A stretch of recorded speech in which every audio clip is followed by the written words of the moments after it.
Hello friends, this is Ram Sharpal and welcome to Ram classes for BEd. तो friends, कैसे हैं आप सब? आई होप आप सब बढ़िया होंगे। इस वीडियो में आपको अधिगम के लिए आकलन, जो बीएड सेकेंड ईयर में आपका पेपर है, assessment for learning paper code आपका E401, उसके इंपॉर्टेंट क्वेश्चंस बताऊंगा। ये जो मैं 3 क्वेश्चंस आप लोगों को बताने वाला हूँ, कंफर्म है ये आपके मतलब उसमें देखने को मिलेंगे। बहुत ही हेल्पफुल, जरूर तैयार करने आएंगे। जो बच्चे मेरे से अभी तक नए जुड़ रहे हैं वो लोग टेलीग्राम ग्रुप ज्वाइन कर लीजिएगा, लिंक मैंने डिस्क्रिप्शन बॉक्स में दे रखी है, ठीक है। या आप टेलीग्राम पे सर्च कर लेना राम क्लासेस फॉर बीएड। हाँ, जैसे आप टेलीग्राम पे सर्च करेंगे राम क्लासेस फॉर बीएड, मेरा टेलीग्राम ग्रुप आ जाएगा, जहाँ से आपको 5 ईयर के previous question paper, assignment file, lesson plan, CPSC files, और अगर हम बात करें ईपीसी फाइल्स हो गई आपके, और उससे teacher diary, action research portfolio, सारी फाइल्स लगभग, ठीक है, वहाँ पे आप लोगों को देखने को मिल जाएंगे। पिनेट मैसेज देख लीजिएगा और डिस्क्रिप्शन बॉक्स जरूर चेक कर लिया करो, ठीक है। डिस्क्रिप्शन बॉक्स देख लेना, एक एक फाइल की लिंक मैंने जनरेट करके दे रखी है, और जो एक अलग से मतलब प्लेलिस्ट भी होगी, हाँ, उसे भी देख लीजिएगा, है ना।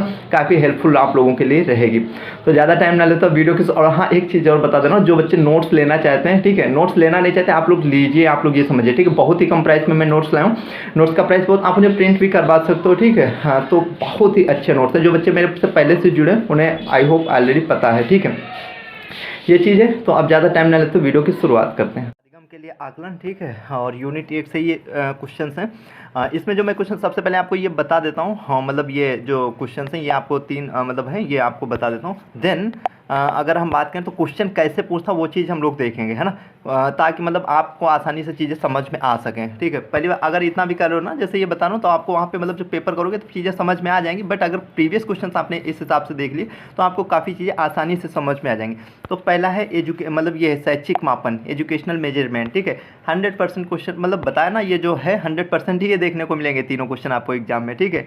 तो इसका अर्थ देख लीजिएगा, परिभाषा देख लीजिएगा, विशेषताएं देख लीजिएगा, शिक्षण अधिगम प्रक्रिया में सार्थकता या इसका हम महत्व, सिग्निफिकेंस, ठीक है, तो वो आप लोग देखिएगा, ये आप लोग, ठीक है, ये चीज़ होगी।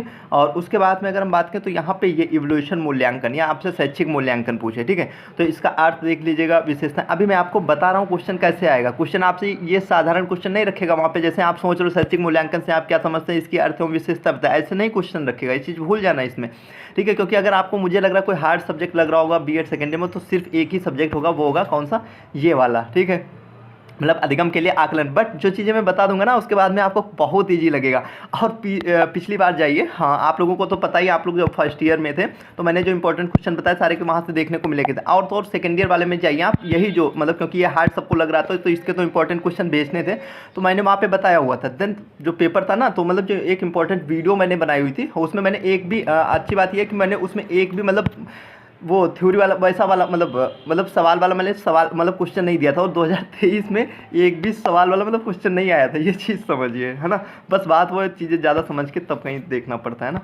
इवोल्यूशन मूल्यांकन, अर्थ, परिभाषा, विशेषताएं हो गया, ठीक है, उद्देश्य, कार्य, ये सब देख लीजिएगा इसका। और इसकी जो सार्थकता हो गया, मूल्यांकन प्रक्रिया के पद, उपयोगिता, मूल्यांकन शिक्षक के लिए, मतलब पूरा आपको इसमें से देखना है, ठीक है।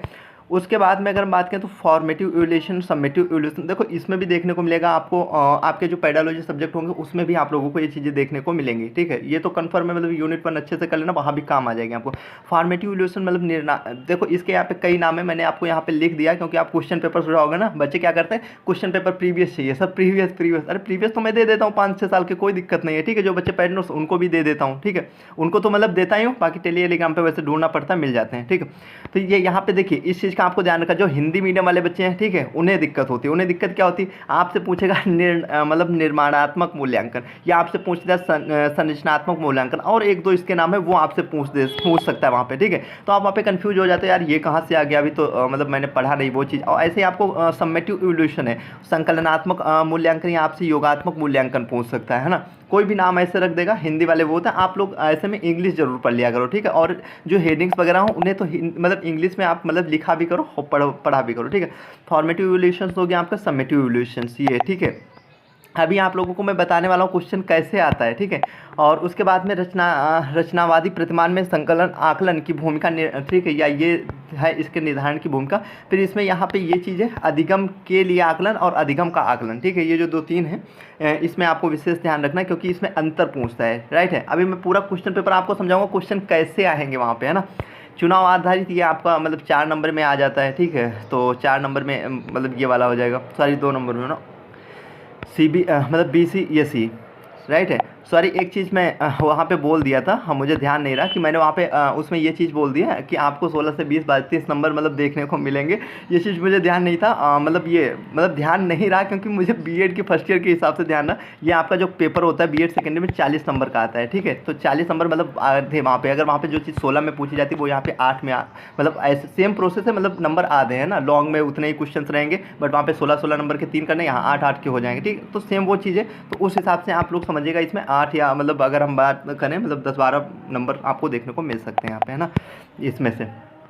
अब देखो अब क्वेश्चन किस प्रकार, ये मैंने बता दिया आप लोगों को, ठीक है। उसकी कार्यप्रणाली वगैरह देख लीजिएगा, ठीक है। 1 मिनट, हाँ ये हो गया। अब आप लोगों को बताते हैं क्वेश्चन कैसे आता है, ठीक है। आप 5-6 साल के उठाना, वहाँ पे कंफ्यूज रहोगे, काफ़ी कुछ मतलब करोगे तब जाके कहीं आपको पता चलेगा। बस मैंने चीज़ें यहाँ पे आसानी से आप लोगों को समझा दी है।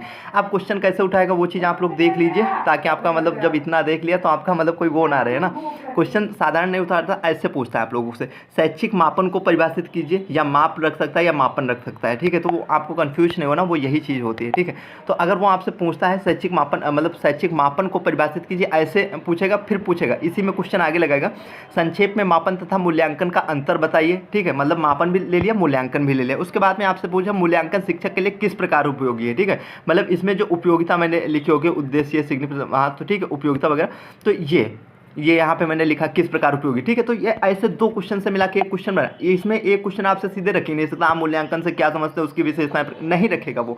मूल्यांकन रख दिया तो उसके साथ में मतलब मापन कहीं जोड़ देगा, कहीं आपसे निर्णयात्मक ये वाले जोड़ देगा, ठीक है। बट सिंपल को कि ऐसे रखे तो वैसे क्वेश्चन आपसे नहीं रखेगा, दोनों को मिला के आएगा। इसीलिए मैंने आपसे पहले ये चीज़ बोला था, ये क्वेश्चन पढ़ना पड़ेगा। आप समझ रहे हो शैक्षिक मापन या मूल्यांकन, शैक्षिक मूल्यांकन पढ़ लेंगे काम चल जाएगा, तो नहीं, क्योंकि क्वेश्चन वो मिला के दोनों से रखेगा, ठीक है। तो आपको ये जो 3 क्वेश्चन है, ये तीनों क्वेश्चन तैयार करने पड़ेंगे। ऐसे फिर कैसे क्वेश्चन रखता है वो चीज़ देखो। अगर और फिर घुमाएगा तो आपसे पूछेगा मापन और मूल्यांकन के अर्थ, ठीक है।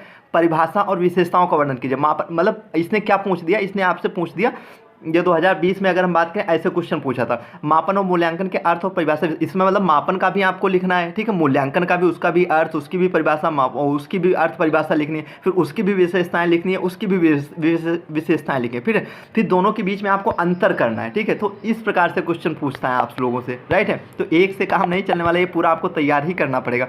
उसके बाद में कैसे क्वेश्चन पूछ सकता है, शैक्षिक मूल्यांकन, ठीक है। शैक्षिक मूल्यांकन से आप क्या समझते हैं, शिक्षण अधिगम प्रक्रिया में किस प्रकार सार्थक है मूल्यांकन प्रक्रिया के पदों, ठीक है। तो ये यहाँ से मूल्यांकन प्रक्रिया के पद ऐसे आपसे पूछ लेगा, है ना। तो इस प्रकार से क्वेश्चन पूछता हो कई मतलब अगर आप ये पूरा तैयार कर रहे हो ना तो आपका सब कवर हो जाएगा। फिर वो कैसे भी क्वेश्चन रखे ना, आपको कोई वो नहीं रहेगा। शैक्षिक मूल्यांकन फिर आपसे ऐसे पूछ रखता है, शैक्षिक मूल्यांकन के प्रत्यय की व्याख्या कीजिए, निर्णयात्मक और संकलनात्मक, मतलब ये फॉर्मेटिव और समेटिव, ठीक है। इनसे आप क्या समझते हैं और उदाहरण सहित व्याख्या कीजिए, ठीक है। ऐसे मतलब इसमें पूछ दिया, फिर इसका उठा के तब ऐसे क्वेश्चन पूछे। इसीलिए मैंने आपको पहले बता दिया पूरा पढ़ लीजिएगा। ये मत सोचना कि यार इतना पढ़ लिया काम चलेगा, तो नहीं चलेगा काम ना। वो क्वेश्चन ही नहीं आपके फिर वहाँ पे नहीं आएगा समझ में ना, लिख नहीं पाओगे, कर नहीं पाओगे वहाँ पे, इसलिए मैं बोलता हूँ। फिर क्वेश्चन कैसे रखता है आप लोगों से, 2018 में इस प्रकार से शायद पूछा था, मतलब जो निर्णयात्मक है ये वाला, ठीक है। इसमें इसके मतलब जो भूमिका उसकी चर्चा कीजिए निर्देशन में, ठीक है। और निर्धारण के लिए अधिगम और निर्धारण का अधिगम में क्या अंतर है, ठीक है। मतलब दोनों में अंतर मतलब उसमें पूछ लिया था, ठीक है। ये हो गया। किसी रचनावादी प्रतिमान में आकलन की भूमिका का वर्णन कीजिएगा। अधिगम एवं आकलन तथा अधिगम के लिए आकलन, मतलब दोनों में अगर हम बात करें तो अधिगम का आकलन, इसमें अंतर मतलब आपसे पूछ लेगा, है ना। तो या आपसे CBSE, ये मतलब यहाँ पे जो मैंने लिखा हुआ CBCS, ठीक है। इसका आप कभी कभी मतलब एक नंबर में आपसे फुल फॉर्म पूछ लेता है। मतलब CBS का फुल फॉर्म मैंने यहाँ पे नहीं लिखा हुआ है। CBS का मतलब चॉइस बेस्ड क्रेडिट सिस्टम होता है, या हम बोल सकते हैं विकल्प आधारित क्रेडिट प्रणाली। ये क्वेश्चन थोड़ा सा क्वेश्चन घुमाएगा, आपको फंसा देगा। कैसे फंसा देगा, आप लोग क्योंकि ध्यान नहीं देते हो। CBSE मतलब आपसे ऐसे रख देगा, ये ऐसे विकल्प आधारित क्रेडिट व्यवस्था या चुनाव आधारित, देखो आपसे विकल्प आधारित क्रेडिट व्यवस्था पूछे या चुनाव आधारित क्रेडिट व्यवस्था पूछे, वो एक ही बात होती है, ठीक है।